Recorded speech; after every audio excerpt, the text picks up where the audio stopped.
Good morning. We are beginning today with the Devi Bhagavata Purana, Book 9, Chapter 39. Last week we completed the lengthy section on Savitri. Today we begin the section on Mahalakshmi.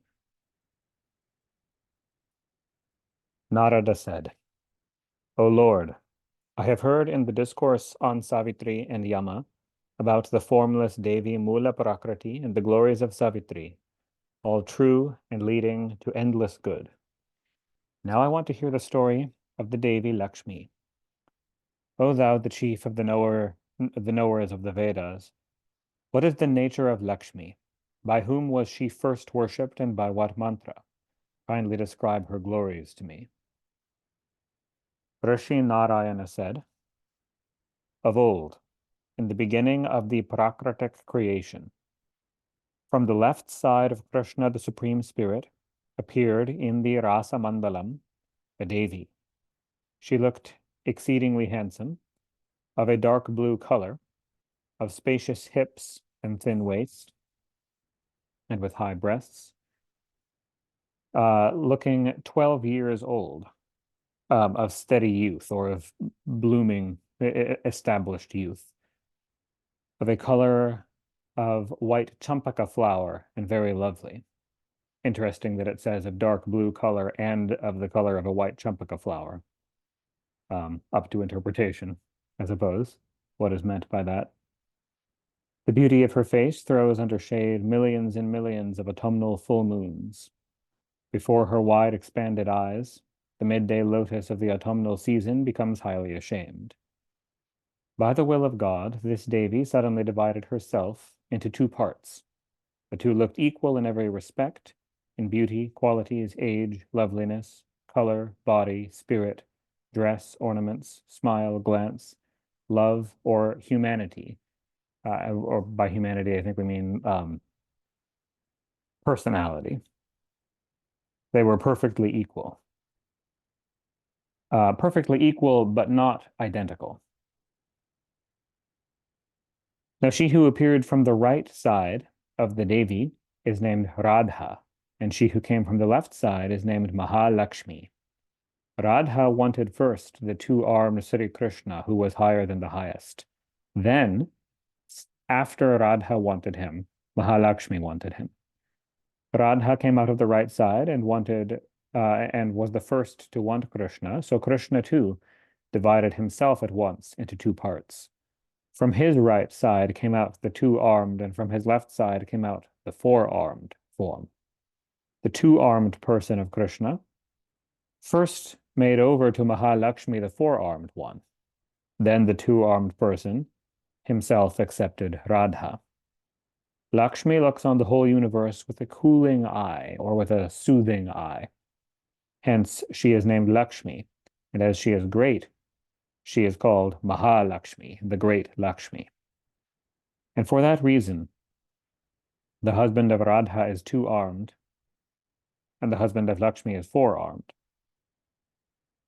Radha is pure aprakritak shuddha sattva, of the nature of pure sattva guna, and surrounded by the gopas and gopis. The four-armed Purusha, on the other hand, took Padma. Padma, literally just meaning lotus, is another name of Lakshmi, took Padma to Vaikunta. The two-armed person is Krishna, and the four-armed is Narayana. They are equal in all respects.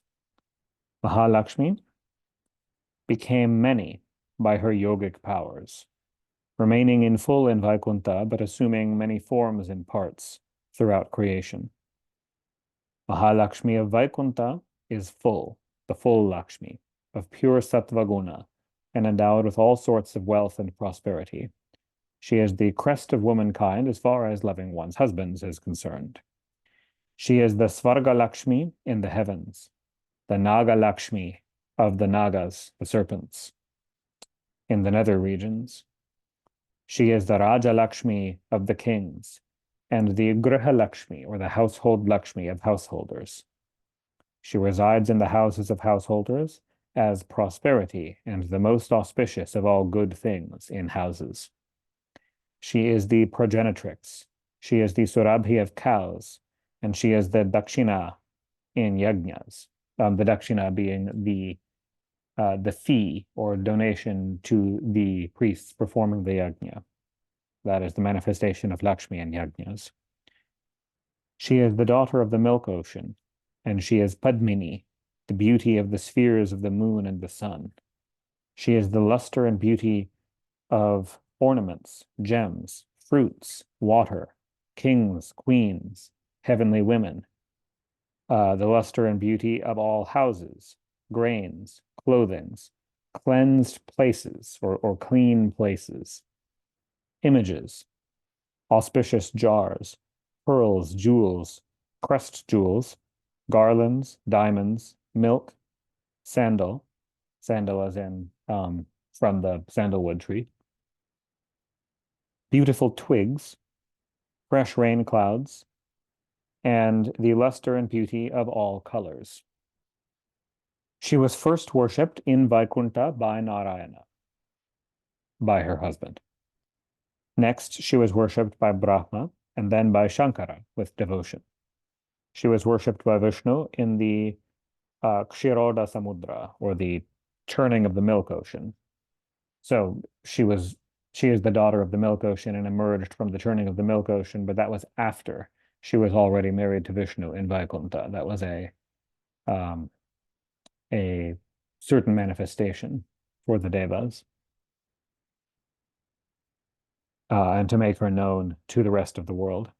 Then she was worshipped by Swayambhuva Manu, then by Indras amongst men, then by meaning Lord, not meaning Indra, but by, in this case, Indra in the sense of a title, meaning lords of men, following Swayambhuva Manu. Then by Munis, Rishis, good householders, by the Gandharvas in the Gandharva Loka, by the Nagas in the Naga Loka. She was worshipped with devotion by Brahma for 1 fortnight, commencing from the bright 8th day in the month of Bhadra, the bright 8th day meaning the 8th day of the moon's waxing, and ending on the 8th day of the moon's waning, in the 3 worlds. She was worshipped by Vishnu with devotion in the 3 worlds on the meritorious Mangalavara or Tuesday in the months of Polsha, Chaitra, and Bhadra.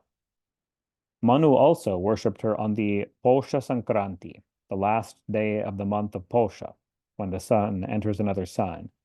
Sankranti means Sankrantis are days where the sun moves from sign to sign.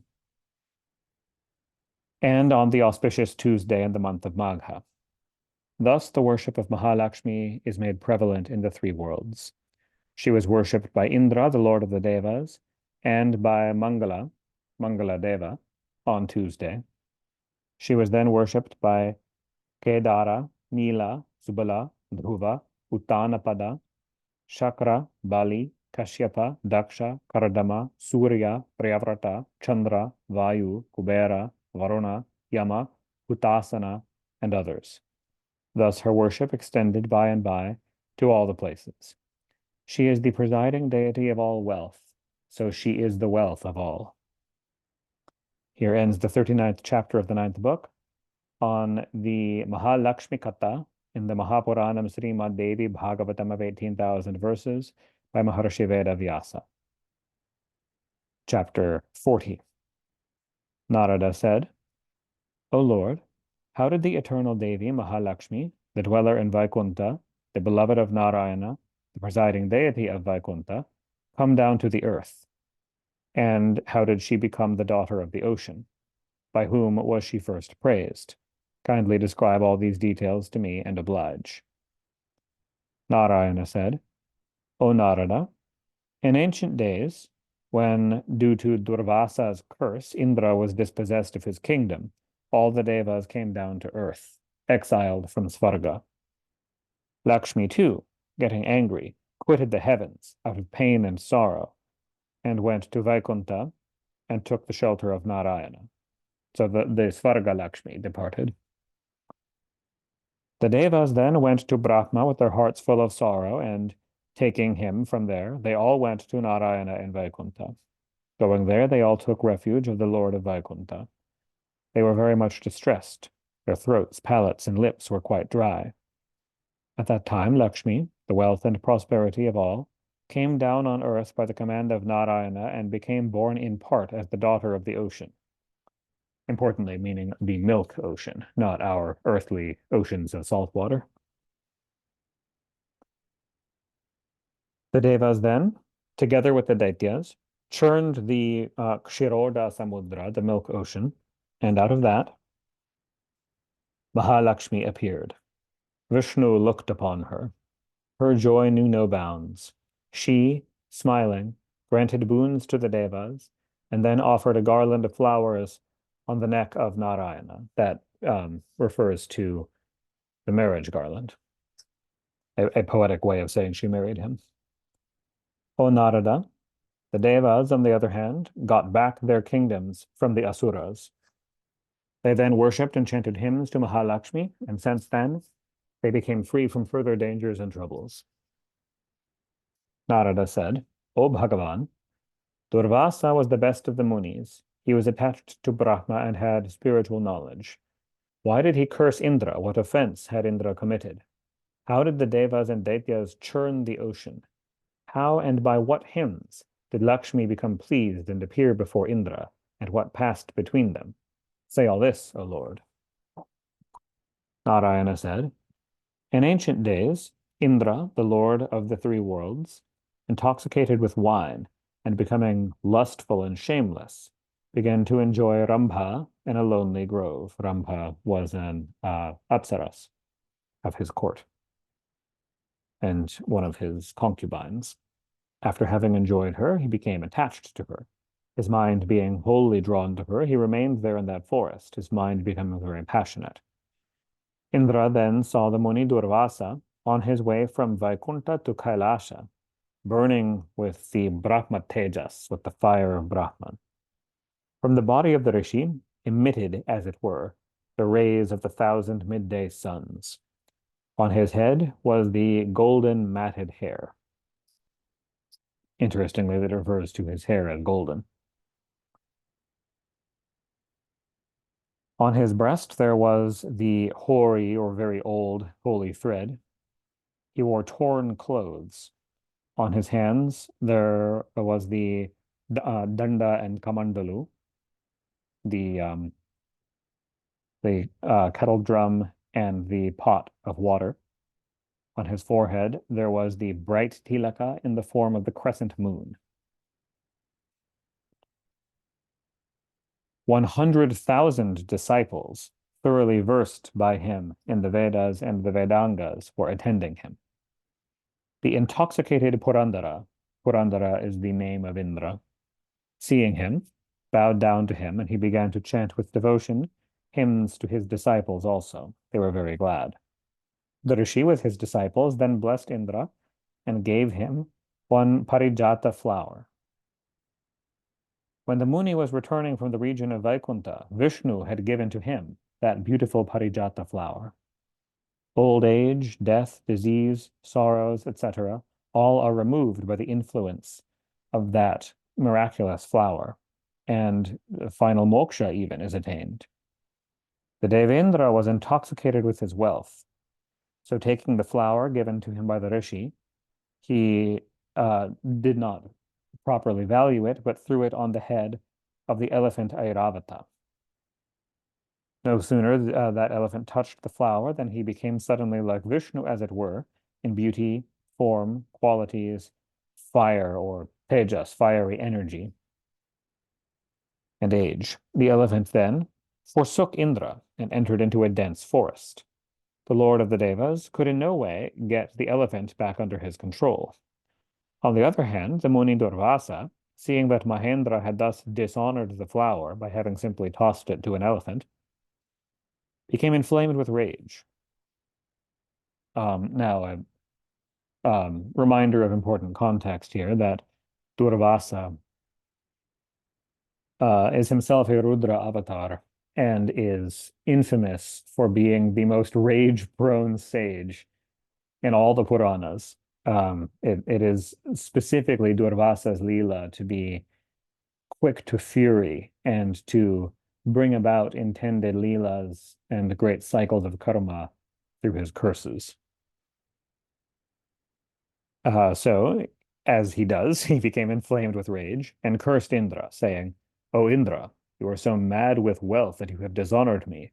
The flower that I gave you so lovingly, you have thrown it out of vanity on the elephant's head. No sooner one gets food, water, and fruits that had been offered to Vishnu, that one should should eat it at once. Otherwise, one incurs the sin of Brahmahatya. Here he is somewhat going in his rage, speaking in hyperbole. But the general point, if anybody forsakes the things offered to Vishnu that he has got perchance, he becomes destitute of wealth, prosperity, intelligence, and his kingdom. And if he eats the food already offered to Vishnu with devotion, then he elevates his 100 families passed before him, or 100 generations of his family passed before him, and he himself becomes liberated while living. If anybody daily eats Vishnu's Naivedyam and bows down before him or worships Hari with devotion and chants hymns to him, he becomes like Vishnu in energy and wealth. By mere touch with the air round about his body, the places of pilgrimage become purified. O you stupid one, the earth becomes purified by the contact of the dust of the feet of such a one devoted to Vishnu. If anybody eats the food unoffered to Hari, and flesh that is not offered to any deity, if he eats the food of an unchaste woman, any woman without husband and sons, the food offered at any Shudra's Sraddha ceremony, the food offered by a Brahmana who is a priest to the Shudras in honor of a Shiva Lingam, the food of a Brahman priest who subsists on the presence of a temple, the food of one who sells his daughter, the food of one who subsists on dealings with womb concerns, the leavings of others, stale food left after all others had eaten, the food of the husband of an unmarried girl, which is clearly a mistranslated phrase, but referring here to a girl who was unsuited to be married due to being too young. The driver of oxen, the food of one uninitiated in one's Ishta mantram, of one who burns a corpse, of a Brahman who goes to one not fit for going, the food of a rebel against friends, of one who is faithless, treacherous, who gives false evidence, the food of a Brahman who accepts offerings in a sacred place of pilgrimage. Regardless of any of this, all his sins will be removed if he eats the prasadam of Vishnu. Even if a chandala be attached to the service of Vishnu, chandala being an untouchable, or in modern terminology, a dalit, the lowest caste, if anyone, so of any caste, be attached to the service of Vishnu, he sanctifies his millions of persons born in his family before him. And the man who is devoid of devotion to Hari is not able even to save himself. If anybody takes unknowingly the remains of an offering, such as flowers made to Vishnu, he will certainly be freed from all the sins incurred in his 7 births. And if he does this knowingly and with intense devotion, he will certainly be freed of all sorts of sins incurred in his koti births, or millions of births. So, O Indra, I am a devotee of Sri Hari, and when you have cast away the parijata flower offered by me onto the elephant's head, then I say unto you that the Mahalakshmi will leave you, and she will go back to Narayana. I am highly devoted to Narayana, so I do not fear anybody. I fear neither the Creator, nor Kala, the Destroyer, nor old age, nor death. What to speak of other petty persons, I do not fear your father, Prajapati Kashyapa, nor do I fear your family priest, Brahaspati. Now he, on whose head there lies the flower parijata offered by me, verily he should be worshipped by all means. Hearing these words of Durvasa, Indra became bewildered with fear, and being greatly distressed and holding the feet of the Muni, cried out loudly. He said, the curse is now well inflicted on me, and it has caused my delusion to vanish. Now I do not want back my Raja Lakshmi from you. Instruct me on knowledge. This wealth is the source of all coils or bondage. It is the cause of the veil to all knowledge. It hides the final liberation, and it is a great obstacle on the way to get the highest devotion. The Muni said, this birth, death, old age, disease, and afflictions all come from wealth and the manipulation of great power. Being blind by the darkness of wealth, one does not see the road to mukti. The stupid man that is intoxicated with wealth is like one that is intoxicated with wine. Surrounded by many friends, he is surrounded by unbreakable bondage. The man that is intoxicated with wealth, blind with property, and overwhelmed with these things has no thought for real knowledge. He who is rajasic is very much addicted to passions and desires, never sees the path to sattvaguna. The man that is blind with sense objects is of two kinds. Firstly, he may be rajasic, or others may be tamasic. He who has no knowledge of the Shastras is tamasic, and he who has the knowledge of the Shastras, but yet is blind with sense objects, is rajasic. O child of the Devas, two paths are mentioned in the Shastras. One is pravritti, going towards the sense objects, and the other is nivritti, going away from them. The jivas all first follow the path of pravritti, the path that is painful. They follow it gladly and of their own accord, like a madman. As bees, blind with the desire of getting honey, go to the lotus bud and get themselves entangled there, so the jivas, the embodied souls, desirous first of getting enjoyments, come to this very painful cycle of births and deaths, this worldly life, which in the end is realized as vapid and the only cause of old age, death, and sorrow, and get themselves enchained there. For many births, they travel gladly in various wombs, ordained by their own karmas, till at last, by the favor of the gods, they come in contact with the saints.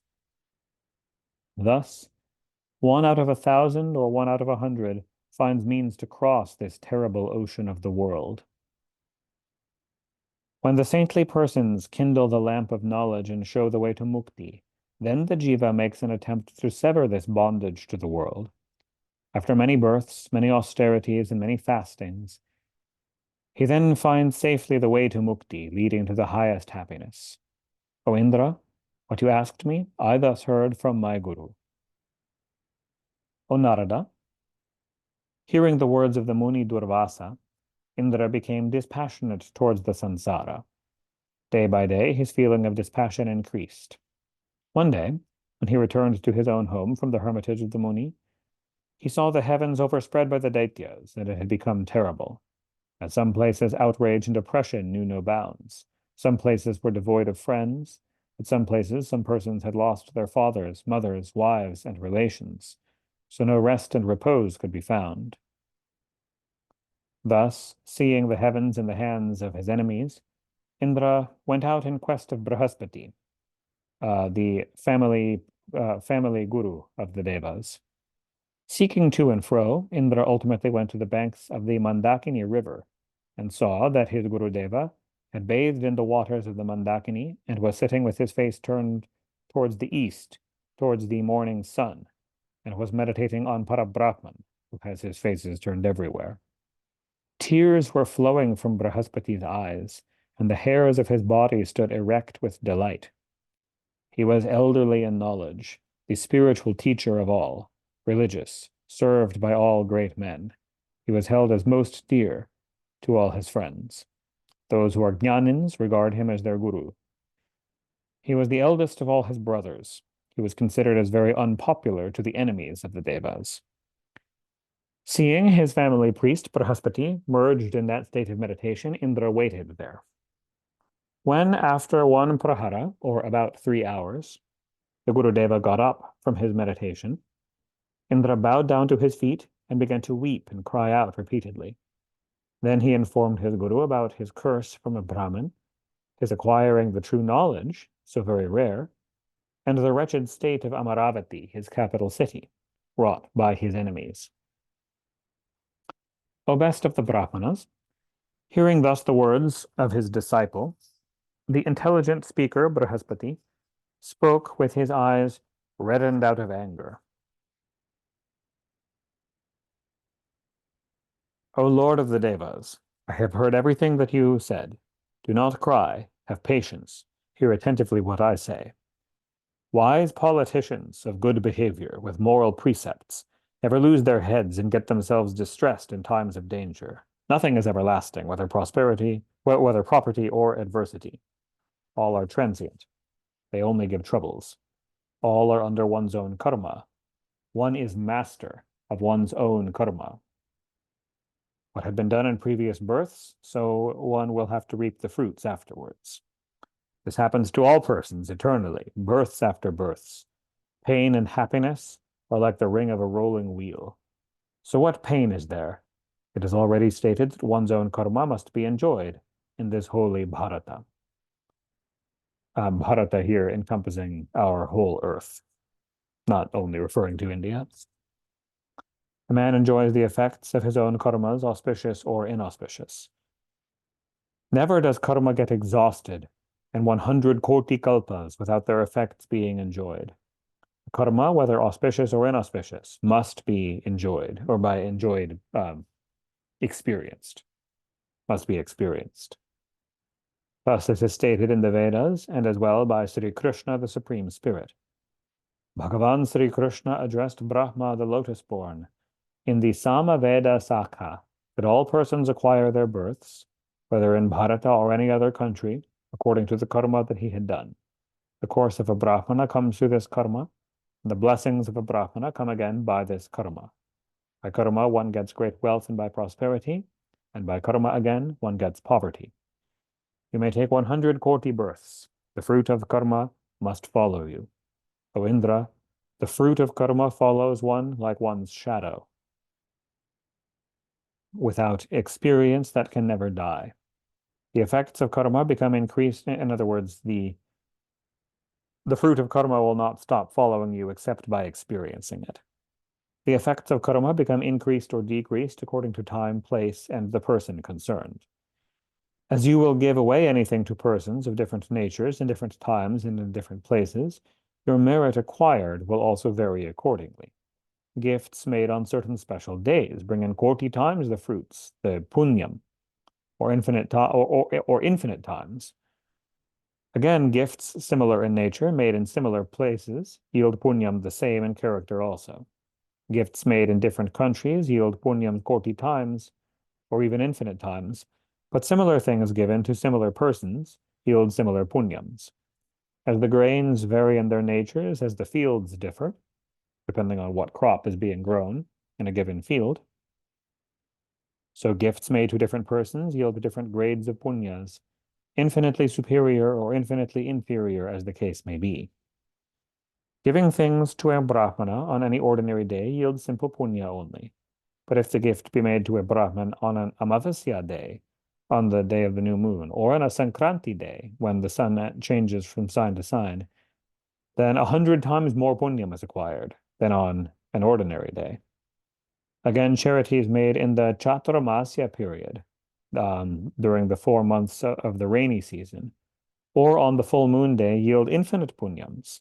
So charities made on the occasion of lunar eclipses yield 40 times the result, and if made on the occasion of a solar eclipse, yield 10 times more punyams. Charities made on Akshaya Tritiya or on the Navami day yield infinite and endless results. So charities on other holy days yield punyam higher than those made on ordinary days. As charities made on holy days yield punyam, so bathing, reciting mantras, and other holy acts also yield meritorious results. As superior results are obtained by virtuous acts, so inferior results are obtained by adharmic acts.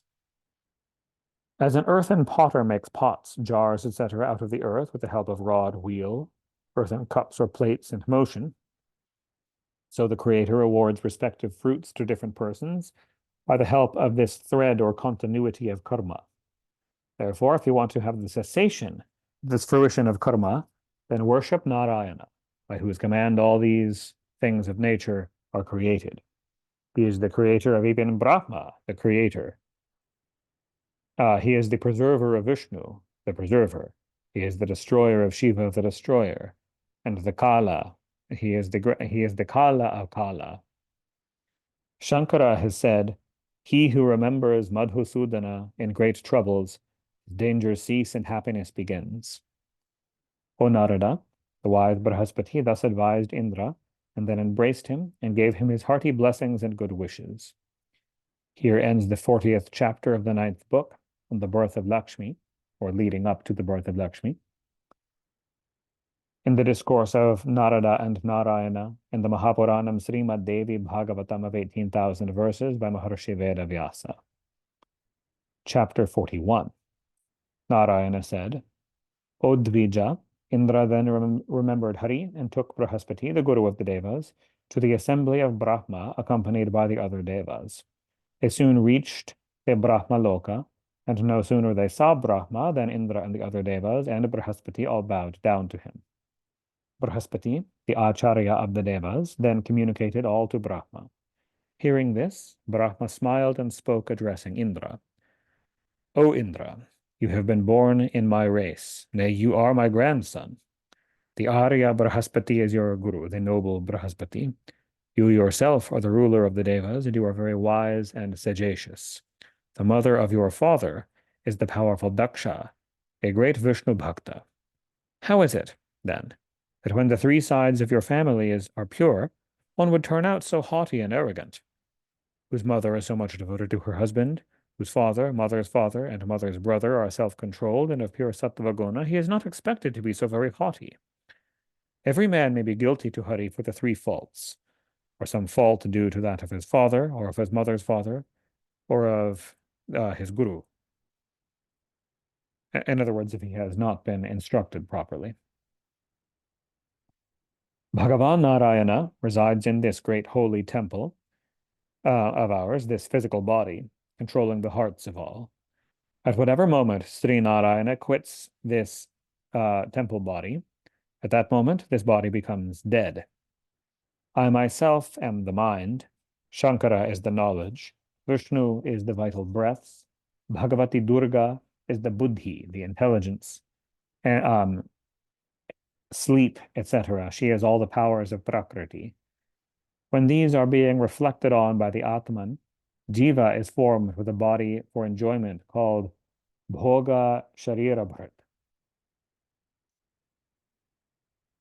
When a Raja departs, his attendants also follow him. So when this Atman departs from this temple of the body, his attendants, mind, buddhi, etc., instantly depart from this body and follow the Atman. O Indra, we all are verily parts of Sri Krishna. I myself, Shiva, Anantadeva, Vishnu, Dharma, Mahavirat, you, all are Krishna's parts and entirely devoted to him. And you have shown contempt for his flowers. Bhagavan Shankara, the Lord of the Bhutas, worshipped the lotus feet of Sri Krishna with that flower. So here we learn even more backstory of this Parijata flower, that Shankara gave it to Krishna, who, as Narayana, gave it to Durvasa. Brahma goes on, the Rishi Durvasa gave you that flower, but you showed disrespect to it by tossing it away. The flower Parijata, after being offered at the lotus feet of Krishna, should be placed on the head of an immortal. His worship is to be done first, and it is the foremost amongst the devas. So you are now being afflicted by the inevitable course of fate. Fate is the most powerful of all. Who can save that unlucky man against whom fate has turned? Seeing that you have rejected the flower offered to Sri Krishna, Sri Lakshmi Devi has left you out of anger. Now, come with me and with your family priest Brihaspati to Vaikunta and worship the husband of Lakshmi. Then by his grace you may get back your heavens. Thus saying, Brahma with Indra and all the other devas went to the eternal Purusha, Bhagavan Narayana, and saw that he was full of tejas and energy like 100 koti midday summer suns, yet perfectly cool and calm. He has no beginning and no end, nor any middle. He is infinite. The four-armed Parishadas, those are his attendants, who have attained Sarupya and Salokya moksha. Sarasvati, The four Vedas and the Ganga, all were surrounding him. Seeing him, Brahma and the other devas bowed down with devotion and began to chant hymns to him with tears in their eyes. Brahma then informed him of everything, when all the devas, dispossessed of their places, began to weep before him. Narayana saw that the devas were very afraid and much distressed. They had no jewel ornaments as before, no vahanas, or the Devic splendor as before, not that brilliance. They were always fearful. Then Narayana, the destroyer of fear, seeing the devas in that state, addressed Brahma and the other devas. O Brahman, O devas, discard all fears. What fear can overcome you? I am here. I will give you again the immovable, prosperous Rajya Lakshmi. But for the present, I give you some advice proper for this moment. Listen. There are endless universes wherein exist innumerable persons. All of them are under me. So know verily that I am under them also. My devotees regard me as the highest. They know no other than me. They are fearless. So I do not remain in that house where my devotees are dissatisfied. I instantly quit that house. Lakshmi and I both instantly leave the house where my devotees are dissatisfied. Durvasa Rishi is born in part of Shankara. He is highly devoted to me. He is a Pakka Vaishnava. He cursed you, and as a matter of fact, I and Lakshmi instantly left your house. Lakshmi does not reside in that house where conch shells are not blown, where there are no tulsi plants, where there is no worship of Shiva and Shiva, Shiva meaning Parvati, where the Brahmanas are not fed. O Brahman, O Devas, where I and my bhaktas are blamed, Mahalakshmi becomes greatly displeased. She instantly goes away out of that house. Lakshmi does not stay even for a moment in that house, where the stupid person without any devotion for me takes his food on the Harivasara Ekadashi day, or on my birthday anniversary. If anybody sells my name, in other words, charges money for initiation in the Harinama, or sells his own daughter as a slave, Lakshmi quits that house, or also where guests are not served, Lakshmi quits that house instantly and goes away. That guru is the real guru who, being capable, imparts the name of God to worthy persons without taking any fee for it. That's what's referred to by selling the name of Hari. If the son of an unchaste woman by a Brahmana, he and the husband of an unchaste woman are great sinners. If anybody goes to such a person's house or eats the food of a Shudra during a Sraddha ceremony, Lakshmi becomes very angry and vacates that house. Being a Brahman, if one burns a Shudra's corpse, one becomes very wretched and the vilest of the Brahmins. There's separate priests for that. Lakshmi never stays for a moment more in that house. Being a Brahman, if he be a Shudra's cook and drives oxen, Lakshmi fears to drink water there and quits his house. Being a Brahman, if his heart be unholy, if he be cruel, envies others, and blames persons, if he officiates as a priest for the Shudra, Lakshmi Devi never stays in his house. The world mother Jagadamba never stays even for a moment in whose house, who eats at the house of one who marries, again, we're saying marries an unmarried girl, which obviously this section is not translated entirely properly. But what it refers to is one who marries a child, a girl who's less than 12 years old, or a girl whose menstruation has not commenced. That such child marriage is sinful and will drive away Lakshmi. Not even only from someone who marries a child, but who even eats at their house, like one who even socially countenances such child marriage. He who cuts grass by his nails, or writes on the ground with his nails, or from whose house a Brahmana guest goes back disappointed, Lakshmi never stays in his house. If any Brahmana eats food at early sunrise, uh, prior, meaning ignoring um, the morning Sandhya worship.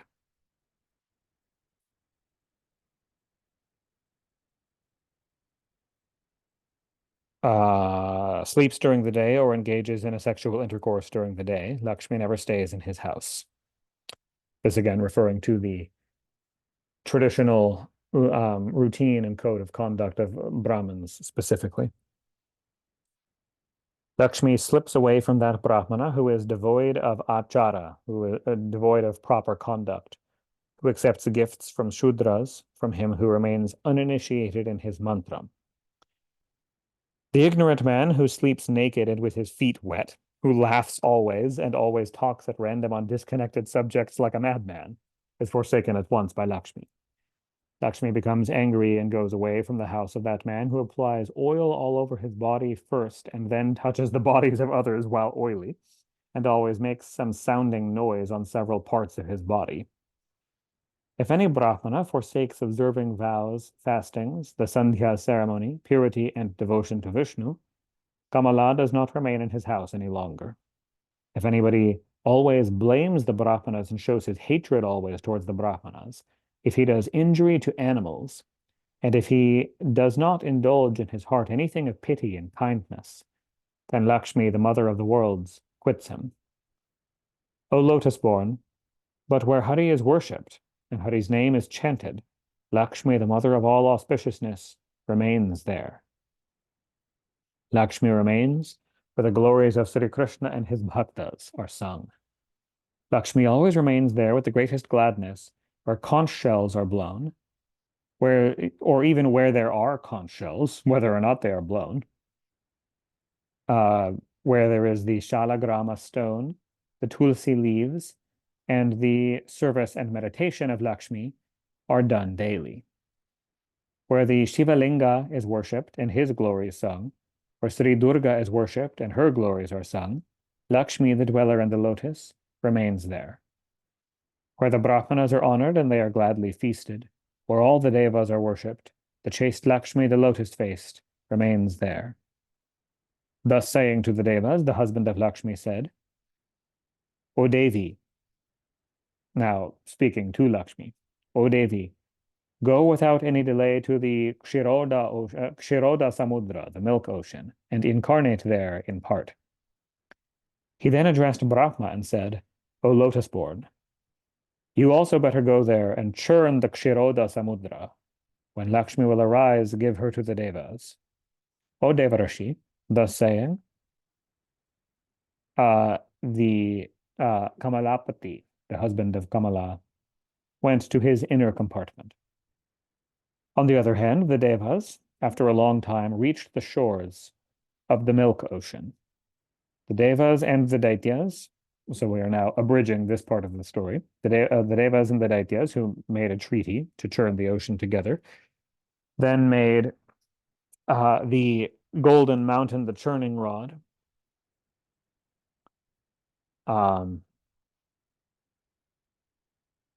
Here, the translator inserted a note interpreting that as Sumeru, but that's actually an error. It was not the mountain Sumeru, but the mountain Mandara.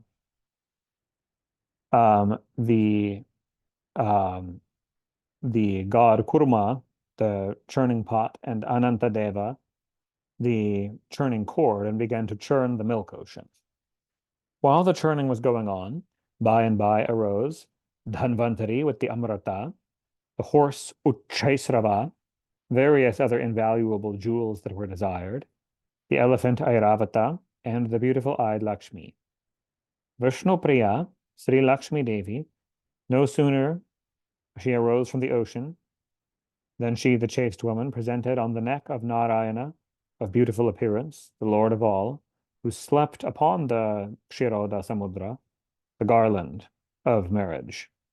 Then Brahma and Maheshwara and the other devas gladly worshipped her and chanted hymns. At this time, Lakshmi Devi, being pleased, cast a favorable glance towards the homes of the devas in order to free them from their curse. Then, by the grace of Mahalakshmi and by the granting of the boon by Brahma, the devas got back their own possessions from the hands of the Daityas. O Narada, thus I have described to you the story of Lakshmi Devi, the essence of all essences, very pleasant to hear. Now, what more do you want to hear? Say. And here ends the 41st chapter of the 9th book on the churning of the milk ocean and on the appearing of Lakshmi and the Mahapuranam Srimad Devi Bhagavatam of 18,000 verses by Maharshi Veda Vyasa. Chapter 42.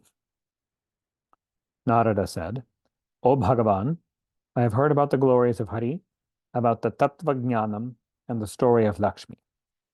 Now tell me Lakshmi's Dhyanam and Stotram. Narayana said, O Narada, so picking up where we were in the story, Indra then bathed first in the tirtha, in some holy place, and, wearing a cleansed cloth, installed first of all an earthen ghata, an earthen jar or pot, on the beach of the milk ocean.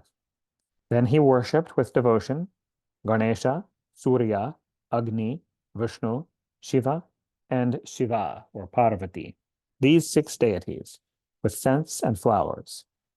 Next, Indra invoked Mahalakshmi, of the nature of the highest powers and greatest prosperity, and began to worship her, as Brahma, who was acting as officiating priest in the presence of the Munis, Brahmanas, Brahaspati, Hari, and the other devas, had dictated to him. Indra first smeared 1 parijata flower with sandal paste, and reciting the dhyana mantra of Mahalakshmi, offered it to her feet. The dhyana mantra that was recited by Devendra was what Bhagavan Hari first taught to Brahma, and then Brahma taught it to Indra. I will now tell you that mantra. Listen. And this is a translation of that dhyana mantra. O Mother, thou residest on the 1,000-petaled lotus. The beauty of thy face excels the beauty of 40 autumnal full moons. Thou art shining with thy own splendor. Thou art very beautiful and lovely. Thy color is like burnished gold. Thou art with form, chaste, ornamented all over with jewel ornaments. Thou art wearing a yellow cloth, and look what beauty is coming out of it. Always a sweet smile reigns on thy lips. Thy beauty is constant. Thou art the bestower of prosperity to all. O Mahalakshmi, I meditate on thee. Thus, meditating on her endowed with various attributes, with this mantra, Indra worshipped devotedly with the Shodashopacharas, or the 16 articles of formal puja. Every upachara was offered with the repetition of a mantra. All the things were very excellent, right, and commendable. Indra chanted, O Mahalakshmi, Vishvakarma has made this invaluable asana, a carpet seat, wonderfully decked with jewels. I am offering this asana to thee. Accept. O thou residing in the lotus, this holy Ganga water is considered with great regard and desired by all. This is like the fire to burn the fuel in the form of the sins of the sinners. O thou the dweller in the lotus, this durva grass, flowers, this arghya of Ganga water perfumed with sandal paste, I am offering to thee. Accept. O beloved of Hari, this sweet-scented flower oil and this sweet-scented amalaki fruit lead to the beauty of the body. Therefore, I present this to thee. Accept. O Devi, I am presenting this cloth made of silk to thee. Accept. O Devi, this excellent ornament made of gold and jewels, which increases beauty, I am presenting to thee. Accept. O beloved of Krishna, I am presenting this sweet-scented holy dhupa, or incense, prepared from various herbs and plants, exquisitely nice in the root of all beauty, to thee. Accept. This sweet-scented pleasant sandal paste I offer to thee, O Devi. Accept. O ruler of the Devas, I present this pleasing holy deepa, or light, which is the eye of this world and by which all darkness is vanished. Accept. O Devi, I present to thee these very delicious offerings of fruits, very juicy and of various kinds. Accept. O Deveshi, this anna, this food, is Brahman, and the chief means to preserve the life of living beings. By this, the nourishment of the body and mental satisfaction are affected. Therefore, I am presenting this food to thee. Accept. O Mahalakshmi, I am presenting this most delicious paramanna, which is prepared out of rice, milk, and sugar, to thee. Accept. O Devi, I am presenting this most delicious and pleasant svastika, prepared of sugar and ghee, to thee. Accept. O beloved of Achyuta, I am presenting to thee various beautiful pakannas, ripe, delicious fruits, and clarified butter from cow's milk. Accept. O Devi, the sugarcane juice, when heated, yields a syrup, which again heated yields very delicious gur, or rock sugar. I am presenting this gur to thee. Accept. O Devi, I am presenting to thee these sweets prepared out of the flour of yava and wheat and gur and ghee. Accept. I am presenting with devotion the offering made of svastika and the flour of other grains. Accept. O Kamale, I am presenting to thee this fan and white chamara, which blows cool air and is very pleasant when this body gets hot. Accept. O Devi, I am presenting this beetle scented with camphor, by which the inertness of the tongue is removed. Accept. O Devi, I am presenting this scented cool water, which will allay thirst and which is known as the life of this world. Accept. O Devi, I am presenting this cloth made of cotton and silk that increases the beauty and splendor of the body. Accept. O Devi, I am presenting to thee the ornaments made of gold and jewels, which are the source of beauty and loveliness. Accept. O Devi, I am presenting to thee these pure garlands of flowers which blossom in different seasons, which look very beautiful and which give satisfaction to the devas and to the rajas. Accept. O Devi, I am presenting to thee this nice scent, this very holy thing to thee, by which both the body and mind become pure, which is most auspicious and which is prepared of many fragrant herbs and plants. Accept. O beloved of the god Krishna, I am presenting this Achamaniya water to thee for rinsing the mouth, pure and holy and brought from holy places of pilgrimages. Accept. O Devi, I am presenting to thee this bed, made of excellent gems and jewels and flowers, sandal paste, clothings, and ornaments. Accept. O Devi, I am presenting to thee all those things that are extraordinary, very rare in this earth and fit to be enjoyed by the devas and worthy of their ornaments. Accept. O Devarashi, uttering those mantras, the Devendra offered those articles, with intense devotion according to the rules. He then made japam of the Mula mantra of Lakshmi 10 lakh times. Thus his mantra revealed the deity of thereof and came to a successful issue. The lotus-born Brahma gave this mantra in initiation to Indra. Srim, Hrim, Klim, Aim, Kamalavasinye Svaha. This is like a kalpavriksha, a wish-fulfilling tree. This Vedic mantra is the chief of the mantras. The word Svaha is at the end of the mantra. By virtue of this mantra, Kubera got his highest prosperity. By the power of this mantra, the Emperor Daksha Savarani Manu and Mangala became the lords of the earth with 7 dvipas. Priyavrata, Uttanapada, and Kedara Raja all became siddhas and emperors through the practice of this mantra. O Narada, when Indra attained success in this mantra, there appeared before him Mahalakshmi, seated in a celestial chariot, decked with excellent gems and jewels. The great halo coming out of her body made manifest the earth with 7 dvipas. Her color was white like the white champaka flower, and her whole body was decked with ornaments. Her face was always gracious and cheerful with sweet smiles. She was ever ready to show her kindness to the bhaktas. On her neck there was a garland of jewels and gems bright as 10 million moons. O Devarashi, no sooner did Indra see that world mother, Mahalakshmi, of a peaceful appearance, than his body was filled with joy, and the hairs of his body stood on end. His eyes were filled with tears, and with folded palms he began to recite stotras to her, the Vedic stotras yielding all desires that had been communicated to him by Brahma.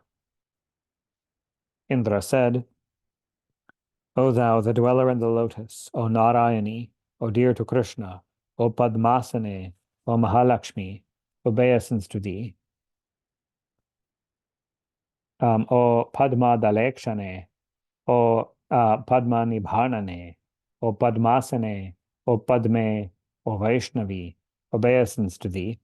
Thou art the wealth of all, thou art worshipped by all, thou bestowest to all the bliss and devotion to Sri Hari. I bow down to thee. O Devi, thou always dwellest on the breast of Krishna, and exercisest thy powers over him. Thou art the beauty of the moon, thou takest thy seat on the beautiful jewel lotus. Obeisance to thee. O Devi, thou art the presiding deity of riches. Thou art the Mahadevi. Thou increasest always thy gifts, and thou art the bestower of increments. So I bow down to thee. O Devi, thou art the Mahalakshmi of Vaikuntha, the Lakshmi of the Kshiroda Samudra. Thou art Indra's, or in this case, Indra himself is speaking it, Svarga Lakshmi. Thou art the Raja Lakshmi of the Rajas. Thou art the Graha Lakshmi of the householders, the household deity of them. Thou art the Surabhi, born of the ocean. Thou art the Dakshina, the wife of the Yajnas. Thou art Aditi, the mother of the Devas. Thou art the Kamala, always dwelling in the lotus. Thou art the Swaha, in the offerings with ghee in the Yajna ceremonies. Thou art the Swadha mantra in the Kavyas, that's an offering of food to one's deceased ancestors. Obeisance to thee. O Mother, thou art of the nature of Vishnu. Thou art the earth that supports all. Thou art of pure Shuddha Sattva, and thou art devoted to Narayana. Thou art void of anger and jealousy. Rather, thou grantest boons to all. Thou art the auspicious Sharada. Thou grantest the highest reality and the devotional service to Hari. Without thee, all the worlds are quite stale, to no purpose, like ashes, dead even while existing. Thou art the chief mother and the chief friend of all. Thou art the source of dharma, artha, kama, and moksha. As a mother nourishes her infants with the milk of her breasts, so thou nourishest all as their mother. A child that sucks the milk might be saved by the deva when deprived of its mother, but men can never be saved if they be bereft of thee. O Mother, thou art always gracious. Please be gracious unto me. O Eternal One, my possessions are now in the hands of my enemies. Be kind enough to restore my kingdoms to me from my enemies' hands. O beloved of Hari, since thou hast forsaken me, I am wandering abroad, friendless like a beggar, deprived of all prosperities. O Devi, give me jnanam, dharma, my desired fortune, power, influence, and my possessions. O Narada, Indra and all the other devas bowed down repeatedly to Mahalakshmi with their eyes filled with tears. Brahma, Shankara, Anantadeva, Dharma, and Kesava all asked pardon again and again from Mahalakshmi. Lakshmi then granted boons to the devas, and before the assembly gladly gave the garland of flowers on the neck of Kesava. The devas, satisfied, went back to their own places. The Devi Lakshmi, too, becoming very glad, went to Sri Hari, sleeping in the Kshiroda Samudra. Brahma and Maheshvara both became very glad and, blessing the devas, went respectively to their own abodes. Whoever recites this holy stotra 3 times a day becomes the emperor and gets prosperity and wealth like the god Kubera. Siddhi comes to him who recites this stotra 5 lakh times. If anybody reads regularly and always this Siddha stotra for 1 month, he becomes very happy and turns out a Raja Rajendra. And here ends the 42nd chapter of the 9th book on the Dhyanam and Stotra of Mahalakshmi in the Mahapuranam Srimad Devi Bhagavatam of 18,000 verses by Maharshi Veda Vyasa.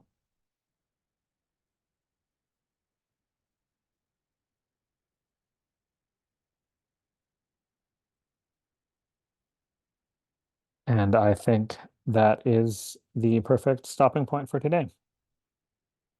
The next chapter begins the next little section.